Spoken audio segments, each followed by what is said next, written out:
कडा असेल, तुम्ही लवण्यासारखे नसाल तर निश्चित अर्थाने तुम्ही उभे राहाल कठीण परिस्थिती. वाईट चाललेलं आहे, आजूबाजूला निंदा चाललेली आहे, टीका चाललेली आहे, बऱ्याच गोष्टी वेड्या वाकड्या होत आहेत आणि तुम्हाला असं वाटतंय की आता उभं राहणं अशक्य आहे. त्यावेळेस तुम्ही उभं राहिला, त्यावेळेस परमेश्वर तुमच्या सोबत आहे. योसेफासोबत देव होता कारण तो उभा राहिला.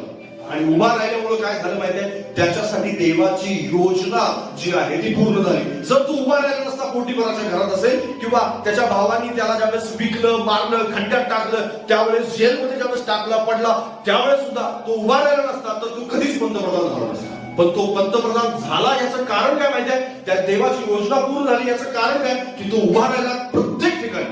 प्रत्येक ठिकाणी तो उभा राहिला.